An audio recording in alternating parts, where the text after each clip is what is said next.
Hi everyone, my name is Charlie and today I have my December TBR. So, I was not aware how soon the end of the year was going to approach at the start of November. I did not think about how few weeks there were left in the year. However, over the year, I have been saving books to read in December because I feel as though this would be the perfect time to read them. Therefore, there are more books on this list than I have read in any other month. I have more books on my shelves that I've actually omitted from this list of books that I want to read next month. And I feel as though I'm going to struggle to get to them all, considering I have been scheduling reading time into my days. Last year, I didn't read a single book in December, and I know that Vlogmas is always a very intense period of time for me. That being said, you would have thought I'd actually bulk filmed some of these videos to not have this problem, wouldn't you? Literally only just thought of that right now. So, I have got some rereads planned, so I will go through them first. Firstly, I have Christmas Days by Jeannette Winterson, which is 12 stories and 12 feasts. I remember reading this. I think this is the book that I felt more kinship with the tales that Jeannette Winterson was telling alongside the recipes that she was including. I'm trying to find some of this Christmas spirit within me. I've even considered purchasing a copy of Nigel Slater's Christmas Chronicles because I want that sense of, not foreshadowing, but foresight, not enthusiasm. I always say that the build-up is better than the actual day itself. So maybe that's the sort of thing I'm looking for anyway, to make me feel some more enthusiasm towards the season. It's been quite a long time since I reread The Lollipop Shoes by Joanne Harris. Joanne Harris, as we know, I talk about her a lot, is basically my favourite writer on this planet. And this book was released in 2007, is set at the Christmas season, and it starts at Halloween and then does it end at New Year? It doesn't matter skipping to the end when you've reread a book because, yes, there you go. It ends on Christmas Day. So it's a very Christmassy book. I remember feeling incredibly Christmassy, festive and magic whilst reading this book. It does have that touch of everyday magic in here. So I'd really much like to revisit this one. Another book that I plan to reread, I usually reread every year. In fact, last year was the first year in which I hadn't read this book in 10 years, and that is A Christmas Carol by Charles Dickens. This is the quintessential Christmas story for me. I know that a lot of people read it and like it. I have plans to purchase more editions. I did once own, I think it was 4 copies of this, but I really like the illustrations by Robert Ingpen. I have a copy of the Jungle Book that is illustrated by him as well. I like the way that the green foiling on the top shines in the light, but I have seen some editions that I prefer. Anyway, look, that's the Ghost of Christmas Present. I adore the font, I adore the thickness of the pages and the illustrations. It's just a story I like to spend an hour and a half with. I think the last time was for a cozy reading night, but yeah, if you've had a bit of a tough day, to then come home and just spend 1 to 2 hours reading A Christmas Carol is a really nice way to alleviate the mood for me. I had also considered rereading Rachel Joyce's A Christmas Garden, but I lent that book to my sister and she's probably going to be reading that one.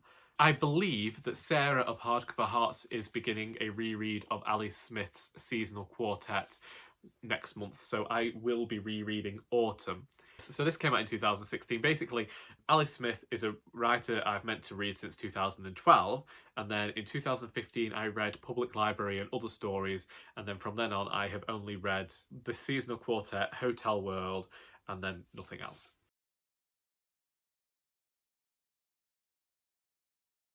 Well, speaking of like Sarah of Hardcover Hearts, we did say that we would buddy read Utopia Avenue by David Mitchell next month. I don't know whether this is still happening. I would like to have read it by the end of the year, but if it does or does not happen, we will see. It's a rather hefty tome, I'm not fussed either way. I'll get it read one day. And then to go back to Charles Dickens, I want to read The Life of Our Lord by Dickens, which is a book that he wrote describing Jesus's tales to his children. Despite not having any sort of religious beliefs myself, I am still interested in the Bible and the historical Christ. Then a Christmas book that I am planning to start the month with is The Miracle of Ebenezer Street by Catherine Doyle. So this is a retelling of A Christmas Carol, and it's been 3 years since this young boy, I think his name is George, his mother died and his father cancelled Christmas. And this is a magical, mystical adventure. I believe that it's going to use names from Dickens, and it's going to be a tale of, I suppose, grief. And you know me, I'm always interested to see how grief is portrayed through fiction. And actually cancelling Christmas is something that I can understand. I know that Christmas is a difficult time for people who've lost loved ones. And indeed, my grandmother used to really love Christmas. This is my dad's mum who died. But after the death of one of her children as a child, it became something that became really difficult for her. And I know a few other people who Christmas has become a time that is spent when you're on your own. It's very difficult when you're stuck just reflecting on everything you've lost. So it'll be interesting to see how this one plays out. A book that I meant to read one Sunday in November and never happened was Legendborn by Tracy, Deonn. I described it as being somewhat similar to City of Bones, with the description of this girl witnessing a murder and then finding out that she is part of this secret world that is all based on the Arthurian mythology. And they were some of my favourite myths when I was younger, and it's been a while since I read YA fantasy, but this is up there with the best I've heard, so rather interested to see how it goes. I need to read Crownbreaker by Sebastien de Castell. This is the final book in the Spellslinger series. It's the longest book, but they're usually incredibly fast to read. I know that he has a sequel story to the Greatcoat series coming out. Is it next year? If it's out already, I'll cry. Because Sebastien de Castell, another one of my favourite writers writing today. I also want December to be the first month that I read the 5th season by N.K. Jemisin. My friend Lily has been telling me to read these books for years. Certain YouTubers have been telling me to read these books for years. I really need to read the 5th season. I bought this box set earlier this year and I still haven't pulled any of them out of here. It's also because it's an incredibly tight box and I'm worried about what the books will look like inside. But still, maybe this will be a series where I really like the first book and then binge read the other two. I haven't done a lot of binge reading in the last 5 years, but maybe. We'll see. I am hopeful, but I will admit it to you now, I have absolutely no idea what this series is about. I have no idea of character names. I have no idea of story or anything. It's just that I've been told that I'll enjoy it. And I'm being incredibly trusting of people. I also want to read Drive Your Plow Over the Bones of the Dead by... Drive Your Plow Over the Bones of the Dead by Olga Tokarczuk. That's probably butchering the name and I apologise. Should that be a Juk? How would you say that? Zar is Zed's... I don't know, but this is a book that isn't about murder, apparently. It's dark and philosophical and goes into the mind. And hey, if a book is going to cause me to have an existential crisis, I'm here for it. So we've got this one.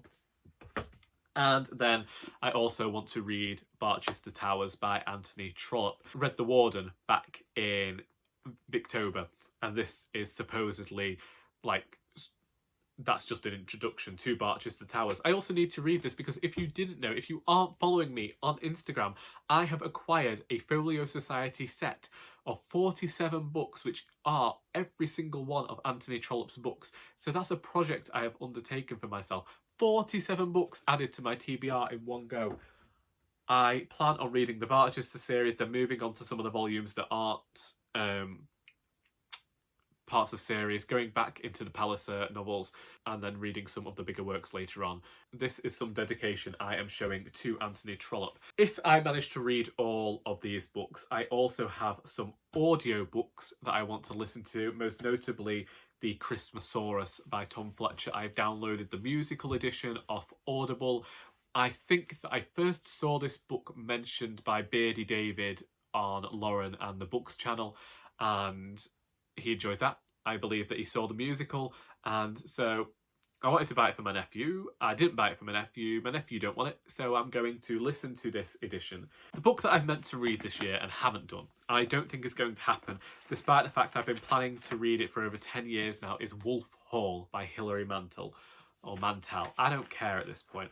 This copy is water damaged. I should not care about throwing this book about, and I should just be able to knuckle down and read it. The Tudors were some of my favourites to learn about at school.